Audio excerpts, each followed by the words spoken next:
Hello everyone, welcome back to our YouTube channel Simple Concepts. So this video is about economic and financial affairs, and also we'll be talking about some general awareness topics. So we'll be starting with the articles which will be helpful for your UPSC, RBI Grade B and SEBI Grade A examination. So let's get started with the articles of November month.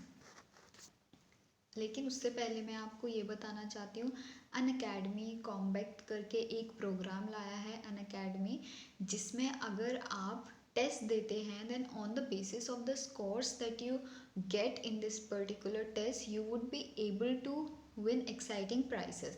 Okay, if you secure some top ranks then you could get some exciting prizes. So the series is basically it is based on the bank examinations, as you all are preparing for bank examinations. So you should take this quiz to test that how much you have learned, and also you if you are going on the right path or not, okay, while your preparation. So you can go and register for it. For that you have to use the code SC10. By using that code, and also I would like to tell you that this is free. Okay, you just have to use the code SC10 and you would be able to access this test. Okay, so this is Ruhi ma'am. She basically handles all the comprehensive courses for SEBI Grade A and RBI Grade B examination. She's an educator on an academy, and if you want to get her courses then you can get a subscription on an academy, and while getting a subscription on an academy you can use the code SC10 which will fetch you 10% off. Okay, so if you wanna go for the courses that she's teaching on an academy for these bank exams, then you can enroll for it on an academy plus. An academy plus, basically there you can use this code, okay, SC10. So there she takes the courses which are related to your RBI Grade B Phase 2, then SEBI Grade A Paper 2. Banking, financial and economic awareness topics will be discussed by her. Also she will be taking current affairs for all bank exams, insurance awareness for all insurance exams. Okay, so you can learn all these topics from Ruhi ma'am. For that, as I told you, that you need to get a subscription on an academy by using the code SC10 so that you can get a discount of 10% off. So this is the code that you have to use, that is SC10, to access the free content which is available over there. Free content से मेरा मतलब है जितना भी study material आपको provide किया जाता है वहाँ पे, okay. And also the videos जो आप देखना चाहते हैं without paying for it, if they ask you for any invite code then you can use the code SC10, and by using this code you would be able to access the free videos and PDFs and other mock tests.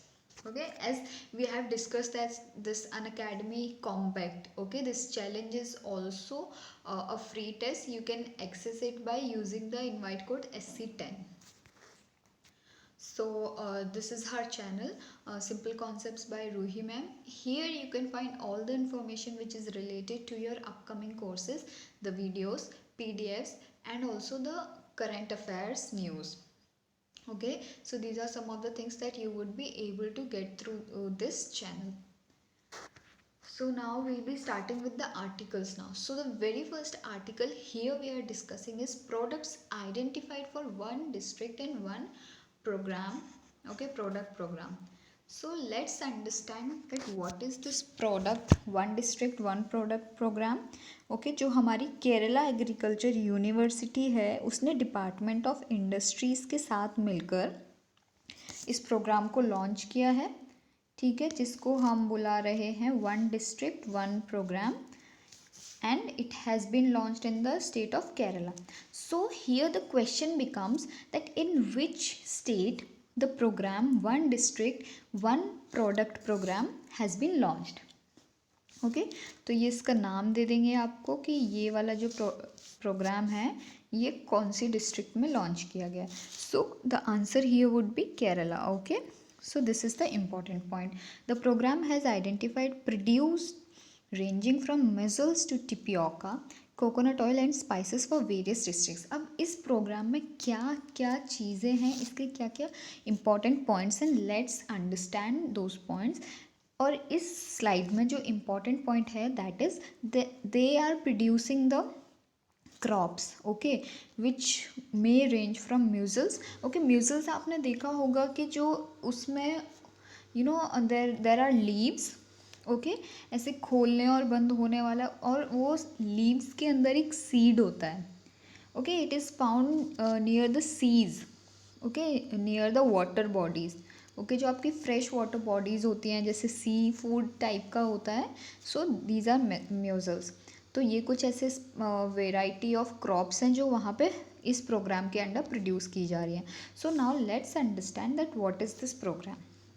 Okay, so here the point is that although this is right now it is going on Kerala, but point here is that it has been launched by UP. Okay, it has been launched by UP. अब इसको क्यों launch किया गया है? To encourage more visibility and sale of indigenous and specialised products crafts of Uttar Pradesh. Okay, ये scheme UP ने start की थी, केरला ने उसको अपना लिया है, और ये यूपी ने इसलिए स्टार्ट की थी जिससे कि जो डोमेस्टिक प्रोड्यूस है, वो आपके क्रॉप्स हो सकते हैं, वो आपके जो कोई भी एडिबल फूड आइटम्स हो सकते हैं, क्राफ्ट्स हो सकते हैं, आर्ट्स हो सकते हैं, तो जो भी आपके डोमेस्टिक ये सारे प्रोडक्ट्स हैं, स्पेशलाइज्ड प्रोडक्ट्स, ओके, किसी भी स्टेट की वो स्पेशल आर्ट से रिलेटेड या वहाँ की ईटिंग हैबिट से रिलेटेड जितने भी स्पेशलाइज्ड प्रोडक्ट्स हैं उनको एनकरेज करने के लिए, ओके, एंड उनका सेल बढ़ाने के लिए यूपी ने इस स्कीम को लॉन्च किया था. Now in this project one particular end product is selected. Okay, so इसमें क्या होता है वो हम समझते हैं कि इस प्रोजेक्ट में आपका एक प्रोडक्ट सिलेक्ट किया जाता है, okay, from every district of UP. तो ये यूपी ने इसको किस तरीके से एग्जीक्यूट किया था हम पहले वो समझ जाते हैं. एक प्रोडक्ट सिलेक्ट किया जाता है आपका यूपी की हर एक डिस्ट्रिक्ट से. ओके, सो आपकी ईच डिस्ट्रिक्ट से एक प्रोडक्ट सिलेक्ट किया गया. अब इसको फिनेंशियल असिस्टेंस प्रोवाइड किया जाता है जो आपकी स्टेट गवर्नमेंट है उसके द्वारा. मान लीजिए आप किसी छोटे से डिस्ट्रिक्ट में रहते हैं लेकिन वहाँ की कोई ऐसी चीज़ है जो वहाँ पे फेमस है, तो उस चीज़ को सिलेक्ट किया जाएगा under this programme. Okay, and उसको सिलेक्ट करने के बाद जो भी लोग उसमें इन्वॉल्व हैं, ओके, जितना भी लेबर आपका इन्वॉल्व होते हैं उसमें, हम सीधे बोल सकते हैं कि जो भी उसके प्रोड्यूसर्स हैं, ओके, जो भी उस प्रोडक्ट के प्रोड्यूसर्स हैं उनको फिनेंशियल असिस्टेंस प्रोवाइड किया जाता है. और वो कौन? यूपी गवर्नमेंट प्रोवाइड करती है. यूपी गवर्नमेंट आपकी प्रोवाइड करती है, प्लस आपको क्या दिया जाता है? प्रमोशन करने की, प्रमोशन आपको यूपी गवर्नमेंट के थ्रू फिनेंस प्रोवाइड किया जाता है एंड प्रमोशन स्कीम प्रोवाइड की जाती है.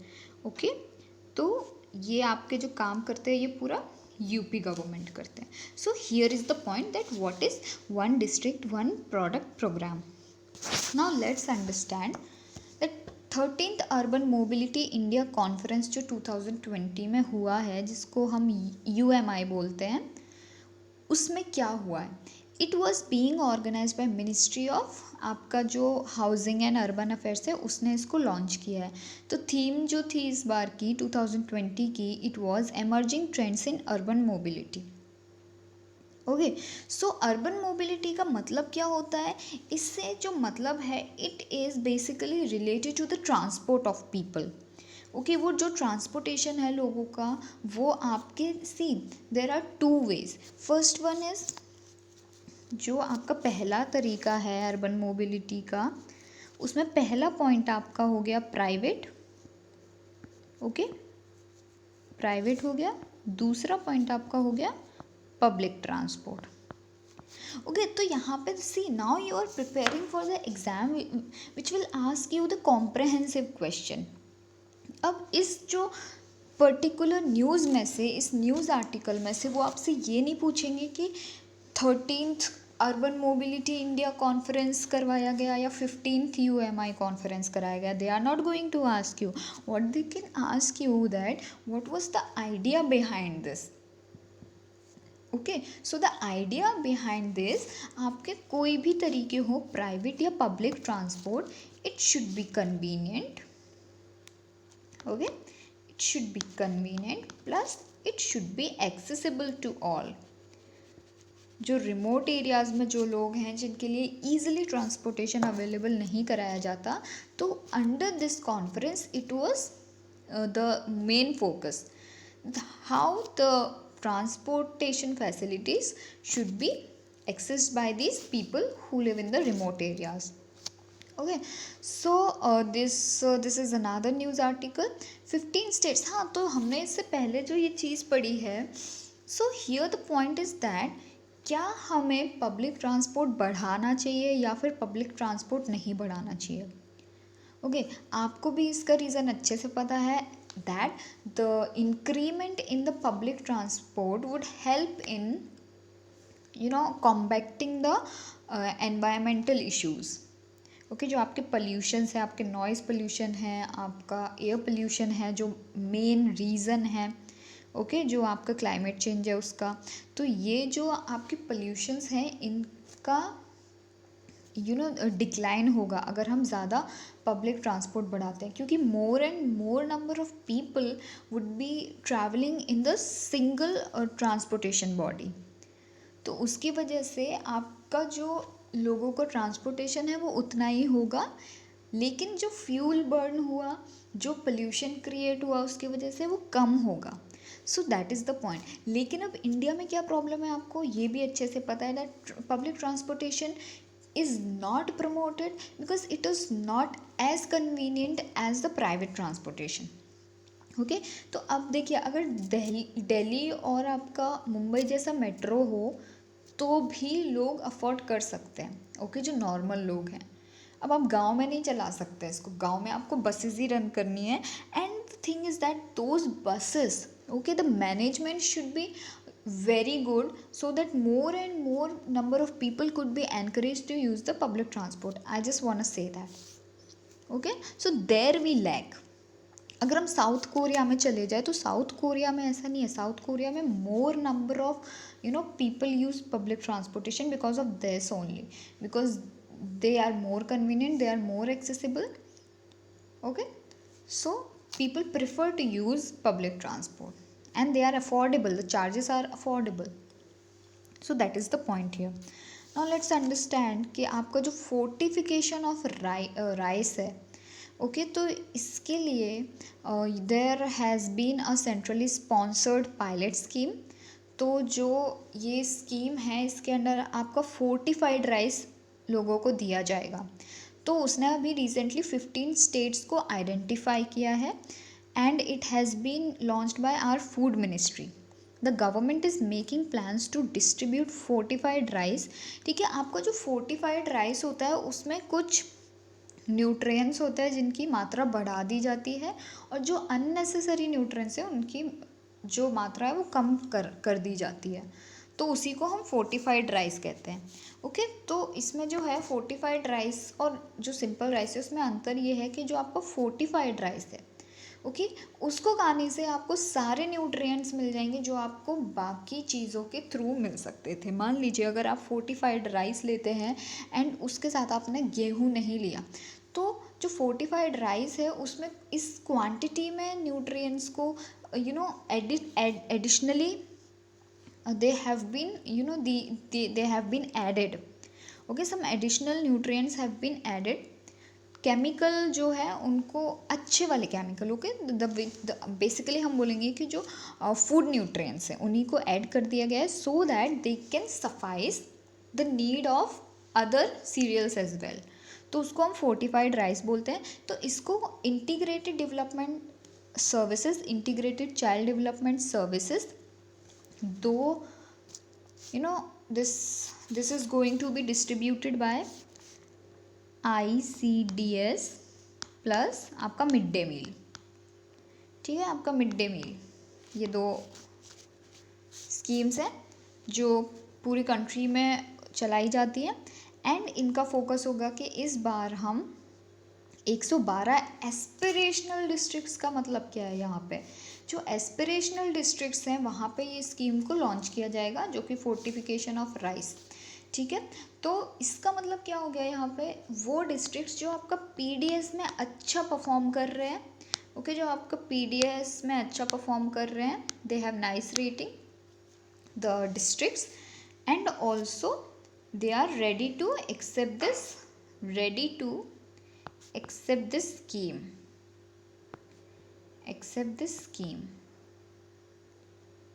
So that is the point here. Okay, so for it center is implementing centrally तो अब देखिए इसमें क्वेश्चन बन सकता है कि जो आपका फोर्टिफिकेशन ऑफ राइस है, okay, it is being distributed. Now is it a centrally sponsored scheme or is it a state sponsored scheme? So the answer is centrally sponsored schemes को फूड मिनिस्ट्री आपका sponsor कर रहा है. And also आपका जो ये लोगों को बांटा जाएगा, आपको पता है कि एक ही तरीका है लोगों तक अपना जितना भी these all these things are distributed through PDS. Okay, public distribution system. I would like to ask you a question कि कब आया था, कब लॉन्च किया गया था? 2013 में, ये आपको याद रखना है. ओके, सो जो आपका पीडीएस है ये आपका आता है नेशनल फूड सिक्योरिटी एक्ट, इसी के अंडर आपका पीडीएस लाया गया था. तो आपको ये कहानी पता होनी चाहिए. And also will be discussing, कोई टॉपिक हम छोड़ेंगे नहीं. If there occurs a word in a article we will be discussing it. Okay, so जो पायलट स्कीम है जिसके अंडर आप फोर्टिफाइड राइस दे रहे हैं, it has been approved for a period of 3 years beginning 2019 to 20 with a total budget outlet of, इतना आपका budget है. Okay, so 15 state governments have identified their respective districts, 1 district per state. Okay, so एक district per state select की गई है for the implementation of this pilot scheme. Already 5 states of Andhra Pradesh, Gujarat, Maharashtra, Tamil Nadu and Chhattisgarh have started the distribution. Okay, जो आपका AP हो गया, गुजरात हो गया, महाराष्ट्र हो गया, तमिलनाडु हो गया, छत्तीसगढ़, इन्होंने स्कीम को चालू भी कर दिया. और वहाँ पे उनके जिसमें पीडीएस में क्या मिलता है, आपका गेहूँ मिलता है. ओके, एंड आपका चावल मिलता है. ओके, सो ये जो है अब उसके साथ साथ आपको फोर्टिफाइड राइस दिया जाएगा. So this is the fortified rice. As I was telling you that fortifying rice involves grinding broken rice into powder. Okay, जो आपके broken rice है उनको पाउडर में कन्वर्ट किया जाता है और उसके अंदर कुछ न्यूट्रिएंट्स मिलाए जाते हैं, जैसे कि आपका आयरन हो गया, विटामिन B12 हो गया, फोलिक एसिड हो गया. तो हम ये विधि सीख रहे हैं कि फोर्टिफाइड राइस बनाया कैसे जाता है. तो क्या करते हैं, जो आपका नॉर्मल राइस है उसमें जो छोटा वाला राइस होता है, ऑलरेडी ब्रोकन राइस है, उसको अलग से निकाल के उसका पाउडर बना लेते हैं. उसमें कुछ न्यूट्रिएंट्स ऐड कर देते हैं, जैसे कि आयरन, B12 और आपका फोलिक एसिड. इनको ऐड करने के बाद they are again shaped into rice like kernels.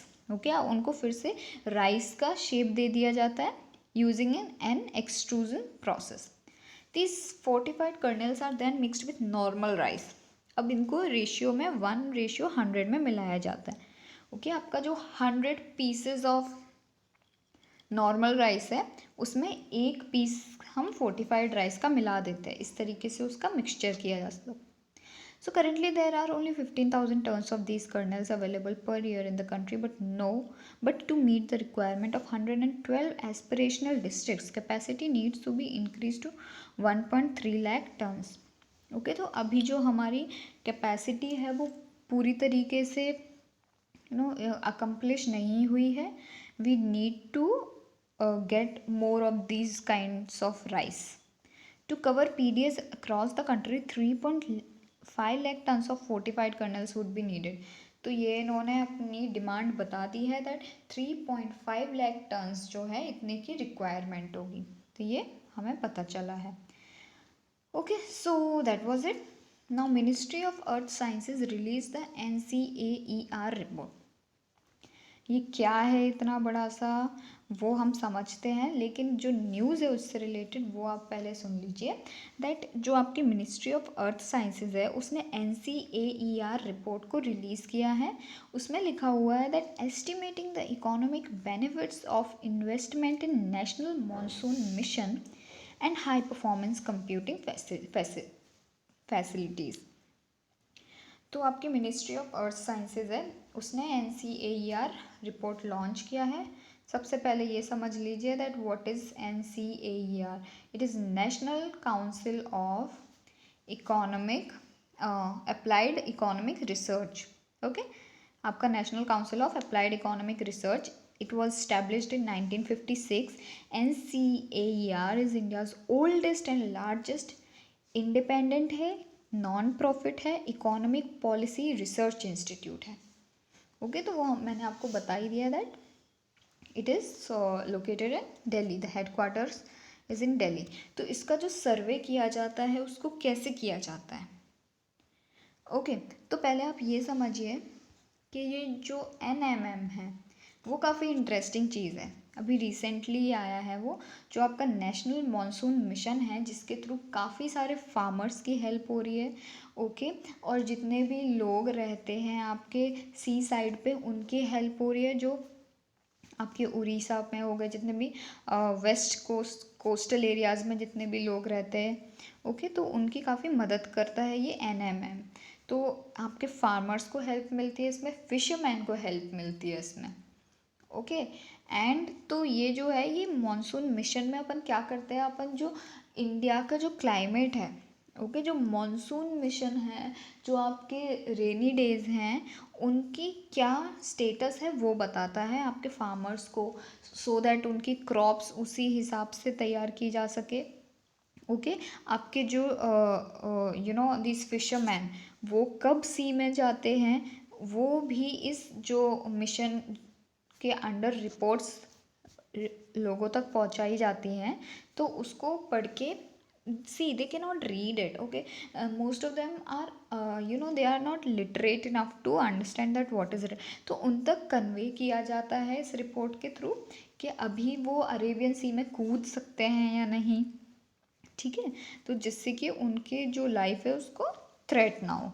So that is the point here. तो अब क्या हुआ है दैट अभी इंडिया ने इस प्रोग्राम में इन्वेस्ट किया है. So India's investment of nearly 1000 crore in this facilities.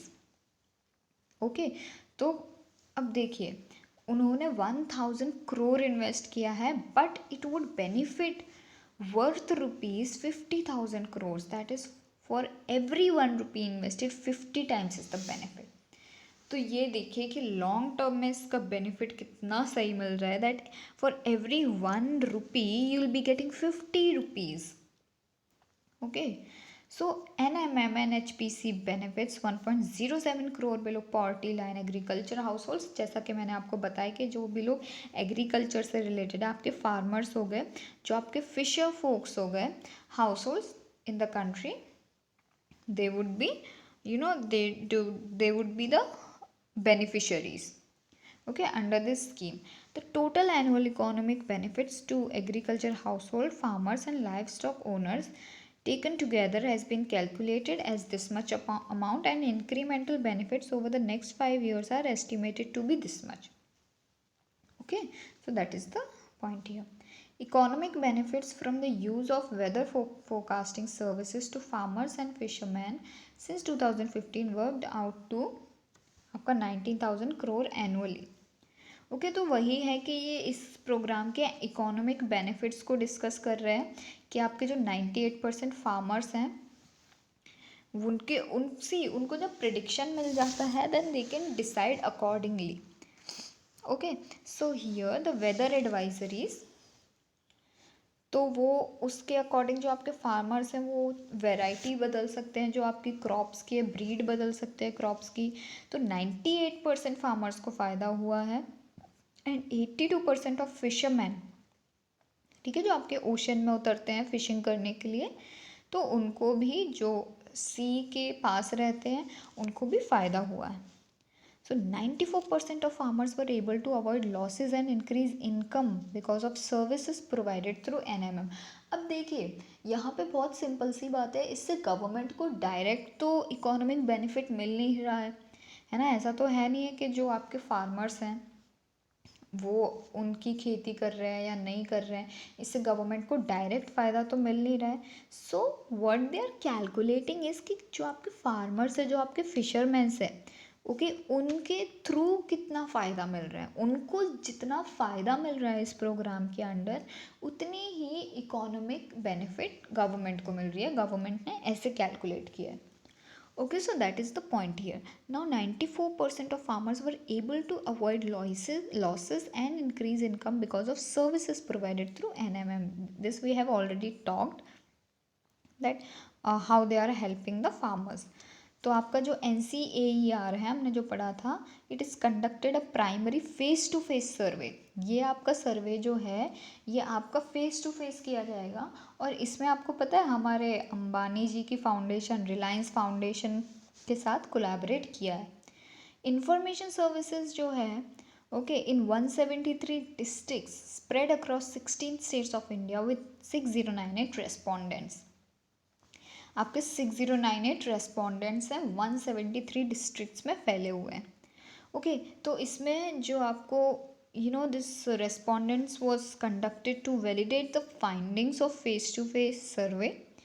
आपका इंटरेक्टिव वॉइस रिस्पॉन्स सर्वे कराया गया था, जिससे कि ये पता चले that the survey is being conducted face to face. India is divided into 15 major agro climatic zones. Okay, India जो आपकी कंट्री है ओके जहाँ पे अलग अलग सीजन्स होते हैं, अलग अलग टाइम पे मॉनसून आता है in the different parts of the country. So with that we have come to know that India is divided into 15 major agroclimatic zones, of which 10 zones that experience all monsoon events ranging from drought to floods have been covered by NCAER study. Okay, so this we have already known. Now I was talking about जो आपका NMM है, national monsoon mission. ये आपका ministry of earth sciences ने launch किया है। इसका M क्या है, मैंने आपको बताया कि प्रिडिक्शन करना, फोरकास्टिंग करना, जिससे कि जो मॉनसून रेनफॉल है हम उसका पता लगा सके आपके अलग अलग टाइम स्केल्स पर। So forecast system for short and medium range prediction at 12 kilometers was made possible due to NMM. Okay, and the high performance computing facilities from 1 petaflop to 10 petaflop. अब ये देखिए, ये petaflop जो है ये आपका होता है जो आपकी कंप्यूटिंग परफॉर्मेंस है उसको कैलकुलेट करने का जो यूनिट होता है उसको petaflop कहा जाता है। Okay, so that is all about the national monsoon mission. Now we are studying about the Ministry of Chemicals and Fertilizers held a comprehensive review meeting. Okay, आपके जो केमिकल्स और फर्टिलाइजर्स की मिनिस्ट्री है उन्होंने PMBJP, ठीक है इसमें भी बीजेपी देखिए तो जो PMBJP है प्रधानमंत्री भारतीय जनऔषधि परियोजना, तो जन औषधि परियोजना है आपकी। देखिए औषधि मतलब आपको पता ही है, it is something related to medical. So let's move on. So highlight of the meeting was that कि आपके कुछ sales of ₹358 crore worth of pharma products through 6600 Jan Aushadhi stores during first 7 months of 2020। अब आपका फर्स्ट 7 month जो 2020 है उसमें तो आपका कोरोना ही आ गया था, है ना। तो उसके दौरान क्या हुआ है कि आपके इतने 358 करोड़ का फार्मा प्रोडक्ट्स बेचा गया है। ओके, और इनको बेचा कहाँ से गया है, Jan Aushadhi stores. It is likely to surpass sales of 600 crore for entire physical year. आपके केमिकल्स वगैरह होते हैं इसमें। तो आपका जो ये जो PMBJP है ये है क्या, इसको सबसे पहले आप देखिए इम्प्लीमेंट करा है आपके bureau of pharma PSUs of India. Okay, तो आपके जो फार्मास्यूटिकल से रिलेटेड PSUs हैं उन्होंने लॉन्च किया है 2008 में। इसका ऑब्जेक्टिव ये था कि आप क्वालिटी मेडिसिन्स प्रोवाइड करें at affordable prices to the masses, और उनको हमने देखा है कि जन औषधि केंद्र के थ्रू प्रोवाइड किए जा रही हैं। ओके, सो ये प्रधानमंत्री जन औषधि योजना है। So 8th meeting of the India UAE High Level Joint Task Force on Investment। अब आपकी जो इंडिया और UAE है उनके बीच में high level joint task force investment के बारे में बात हुई है कि आप जो एक दूसरे में इन्वेस्ट करिए। कंट्रीज़ जो हैं उन्होंने ये डिसाइड किया है that they will be facilitating the investment okay in the Indian and UAE sectors. So both sides reviewed the existing UAE special desk and fast track mechanism created in 2018 to facilitate investment. तो इसके लिए specially fast track mechanism use किया it was discovered in 2018 and अब वो बोल रहे हैं that it is very important to manage the civil aviation between the two economies. Okay तो आपका जो सिविल एविएशन है, जो यूएई के लोग हैं वो यहाँ जितनी ईजिली आ पाए और जो यहाँ के लोग हैं वो ईजिली यूएई पहुँच पाए थ्रू एयर ट्रैवल. तो उसके लिए उन्होंने बोला है that it is important to recognise जो आपका जॉइंट टास्क फोर्स है ओके जिसमें ये डिसाइड किया गया था that there would be fast mechanism okay जो आपके इन्वेस्टमेंट यूएई इंडिया में कर रहा है और इंडिया यूएई में कर रहा है उनको एक special they will be treated specially. they will be the investment process would be faster for these two countries in the on the other side of them. सो आपका जो जॉइंट टास्क फोर्स है it was created in 2012 उसी के लिए आपका joint task force बनाया है and it is as crucial forum for further deepening already strong economic ties हैं हमारे यूएई के साथ तो उनको और ज़्यादा स्ट्रॉन्ग करने के लिए इसको बनाया गया था. Okay, so it was about that. 13 Indian cities likely to face acute water risk by 2050. Okay, so according to WWF, जो आप इसका WWF वो नहीं जो आप 10 स्पोर्ट्स पे देखते थे. ओके सो जो आपका WWF है water risk filter. Okay so 100 cities are expected to suffer the greatest rise in water risk by 2050 and at home to at least 350 million people as well as nationally and globally important economies. तो इन्होंने जो है वो कुछ आपके data दिया है okay अभी कुछ उन्होंने सर्वे किया है तो उसी के बेसिस पर ये बोला है that nearly 50 cities in China 30 cities in India. तो अब इंडिया ये जो कुछ जैसे चाइना और इंडिया जैसी कंट्रीज़ हैं उसमें 50 चाइना में 30 इंडिया में ये बहुत ही बड़ा वाटर शॉर्टेज फेस करने जा रहे हैं.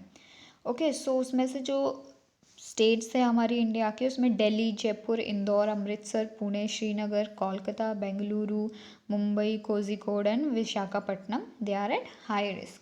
तो भैया जो भी लोग इन जगहों पर रहते हैं वो अच्छे से पानी वगैरह स्टोर करें रेन वाटर हार्वेस्टिंग प्लांट्स लगाएं अपने अपने घर में जितना हो सके वो कोशिश करें कि हो पाए कि they do not fall under this high risk regions.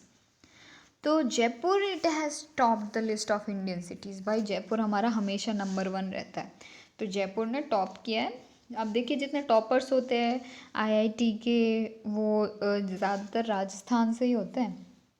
सो उसके बाद हमारा इंदौर आता है फिर आपका आता है Thane. So globally there in the areas of high risk could rise from 17% in 2020 to 51% from 2005.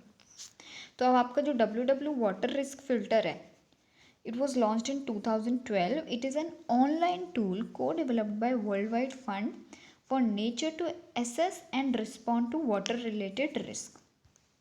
Okay so it is about that. Manufacturing activity rises at fastest pace in 13 years. जो आपका PMI सर्वे है उसने बोला है कि जो आपकी मैन्युफैक्चरिंग एक्टिविटी है वो काफ़ी फास्ट पेस पकड़ रहा है और लास्ट 13 ईयर्स में अभी तक सबसे ज़्यादा है.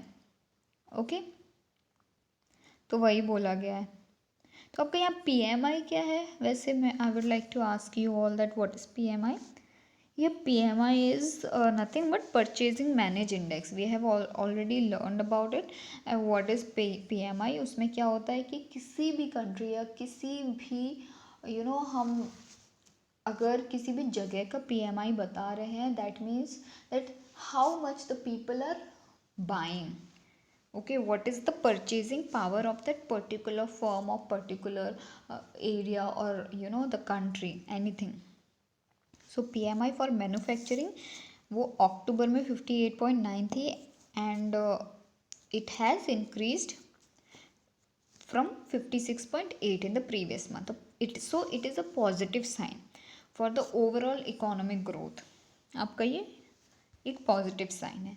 IHS मार्केट जो है आपका, IHS मार्केट ने बोला है that purchasing managers index is based on data compiled from monthly replies to the questionnaires sent to purchasing executives in around 350 private service sector companies. तो देखिए, आप में से भी कई सारे लोग होंगे जो प्रोडक्ट मैनेजर होते हैं. ओके तो ये जो आपकी प्राइवेट कंपनीज होती हैं वहाँ के परचेजिंग एग्जीक्यूटिव्स होते हैं, उनको क्वेश्चनर भेजे जाते हैं. तो उन्हीं के थ्रू वो जो आंसर्स देते हैं उन्हीं के थ्रू हमें पता चलता है that what is the PMI. So PMI index ranges from 0 to 100. There is a reading about 50 indicating अगर आपकी 50 से ज़्यादा है, so it indicates an increase compared to the previous month, and below 50 a decrease. India's merchandise trade preliminary data है ये आपका. Merchandise जो है ये ट्रेड, इसका मतलब ये हो गया that how much import and export from a particular country. Okay आप कौन कौन से जो प्रोडक्ट्स हैं उनमें ट्रेड कर रहे हैं और उसमें आप इंपोर्ट कर रहे हैं या फिर एक्सपोर्ट कर रहे हैं, उसी को हम मर्चेंडाइज ट्रेड बोलते हैं. सो कमर्शियल जो आपके प्रोडक्ट्स हैं उन्हीं की जो है समरी देता है ये. सो ministry of commerce recently release this data that is called India's merchandise trade. India was thus a net importer.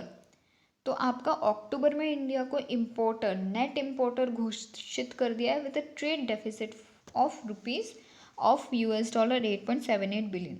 So that means that India was दस अ नेट इम्पोर्टर. इसका मतलब आपका ये हो गया कि हमने ज़्यादा मंगाया है दूसरे देशों से एज कंपेयर टू हमने जितना दूसरे कंट्रीज को भेजा है.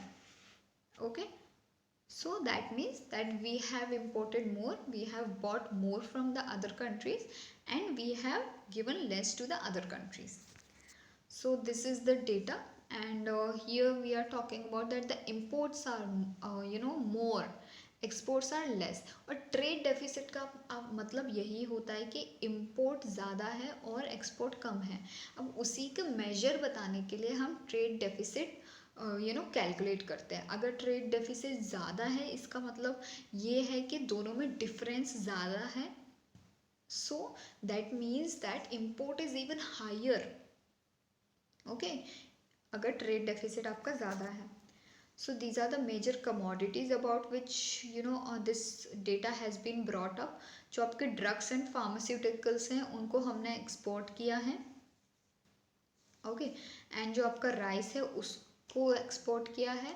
आपके ऑर्गेनिक एंड इनऑर्गेनिक केमिकल्स हैं इनको एक्सपोर्ट किए. So this is a good sign. Now import हमने क्या किया है, इलेक्ट्रॉनिक गुड्स हमने इम्पोर्ट किए हैं. That means our electronic sector is very weak. Okay, then we have also imported the pearls, precious and semi-precious stones. Okay, then gold. तो ये कुछ ऐसे आइटम्स हैं जो हमने इंपोर्ट किए हैं. तो ओवरऑल अगर हम देखें तो हमने फिर भी इंपोर्ट ज़्यादा किया है as compare to export. So Kochi this we are talking about Kochi. It is first in the country to develop a scientifically informed and participatory action plan. Now about what they are talking here is that this city Kochi, वहाँ पे आपका scientifically informed and participatory action plan launch हुआ है. अब इसमें क्या किया जाएगा that the local biodiversity strategy जो है उसको डिस्कस किया जाएगा. उसमें गोल्स को सेट किया जाएगा जो कि एक सिटी को अचीव करने होंगे on the this theme biodiversity conservation by 2025. Okay तो कोची जो है वहाँ पे it has become the first state, first this city. Then the mapping was taken by Kochi's Cooperation Center for Heritage, Environment and Development and ICLE South Asia as part of German funded project Integrated Subnational Action for Biodiversity. Okay, so German funded project है, उसके under इसको launch किया गया है। Now now this is about the survey again. जो आपका महाराष्ट्र है, वहाँ से जो लोग लौट कर आए मध्य प्रदेश में, तो उससे सर्वे से जो डेटा निकला वो ये कहता है that every second migrant worker, okay, जो लौट कर आया है, इट इज़ अनएम्प्लॉयड। ओके, तो अगर जितने भी लोग लौट कर आए हैं उसमें से हर दूसरा व्यक्ति है वो अनएम्प्लॉयड है। एंड जो आपकी zenith society for socio legal empowerment है, जो शिवपुरी में स्थित है, it has conducted a survey on those migrant workers, और उन्होंने यही पाया that every second migrant worker is unemployed. तो आपके जो 56.5% माइग्रेंट वर्कर्स हैं जो लौट कर आए हैं लॉकडाउन में, वो अनएम्प्लॉयड पाए गए। 67% of the 1500 respondents who return in May and June demanded urgent relief to support their families. See this migrant workers, they do not have any other work other than what they do in other states और other cities. So now that they have lost even their daily wages, they are asking for the support for their families. Okay, so 90% had not received any monetary relief. Okay, although it was promised by government. 43% are engaged in some kind of work. Then 22% were employed in agriculture related work or farming in their own fields. तो ये उनकी condition बताई गई है। At places of work in Maharashtra, 59% of respondents earned 300 to 500 a day. ठीक है, 300 से 500 रुपये वो कमा लेते थे। And 49% earned that much, affecting their living standards. So see, now they do not have any work. That means they are not living their life up to the standards. Okay, जो आपके मिनिमम लिविंग स्टैंडर्ड्स होते हैं, जो basic living standards होते हैं, वो उनको भी फॉलो नहीं कर पा रहे हैं because they have lost their jobs. So 51.7% of the respondents wished to settle in Madhya Pradesh only. They are not willing to go back now. Cabinet approved memorandum of understanding between India and UK. आपको memorandum of understanding MOU sign किया गया है UK और India के बीच में कि that they both would be cooperating in the field of medical product regulation. ठीक है, आपकी जो इंडिया है रिसेंटली इसको बोला गया है that it is the this is the medical factory now, it has become the medical factory. आपकी जो मेडिसिन हैं, ओके, जो फार्म फैक्ट्री बोल सकते हैं हम उसको, वो डिक्लेयर कर सकते हैं, क्योंकि इंडिया आप देखिए जहाँ देखिए वहाँ पे दवाई दवाई दवाई भिजवा रहा है. So it is so we can call it the pharma factory. Okay, so MOU will help in establishing a framework for cooperation in exchange of information. जो आपके ड्रग्स स्टैंडर्ड कंट्रोल ऑर्गेनाइजेशन है एंड यूके का medicine and health care products regulatory agency है, वो दोनों के बीच में जो इंफॉर्मेशन शेयरिंग के लिए ये MOU साइन किया गया है जो आपके मेडिसिन से रिलेटेड होगा. अब दूसरा एक और MOU साइन हुआ है इंडिया और इजराइल के बीच में on the cooperation in the field of health and medicine. मैंने आपको बोला ही था कि इंडिया तो भाई हमारा मेडिसिन फैक्ट्री बन गया है, पूरी वर्ल्ड को मेडिसिन आइए ले जाइए, वो हाइड्रोक्सी क्लोरोक्विन ले जाइए आप. ठीक है, हमारे पास और भी काफ़ी सारे ड्रग्स हैं जो आप यूज़ कर सकते हैं, ले जाइए ले जाइए. आपके सागर मिशन हमने पढ़ाई था, फूड और मेडिसिन भेजे हैं इंडिया ने, ले जाइए. मालदीव्स में, शेचल्स में भेजे हैं आपके, ठीक है, सूडान में भेजे हैं, तो ले जाइए. इंडिया दिल खोल के मेडिसिन दे रहे हैं. Okay, so this is very good, this is very good sign that India has always been the giver. ले जाइए ले जाइए ले जाइए ना. सो एरियाज ऑफ कॉपरेशन जो है वो ट्रेनिंग ऑफ मेडिकल डॉक्टर्स है, आपका sharing of expertise for facilitating climate resilient infrastructure. जो आपका it is about that only that जो आपके मेडिकल डॉक्टर्स हैं उनकी ट्रेनिंग की बात हो रही है. जो आपकी क्लाइमेट इंफ्रास्ट्रक्चर है, क्लाइमेट रिजिलियंट इंफ्रास्ट्रक्चर है, ओके, उनके ट्रेनिंग की बात हो रही है. उनको they are asking for the expertise and also for the development of green healthcare. Okay, so that is it about the this particular video. In this particular video, we have studied that what are the things that have happened in the month of November. Now we'll be studying more in the another part of the video. So keep learning with us. I hope you all are liking the video, and thanks for watching.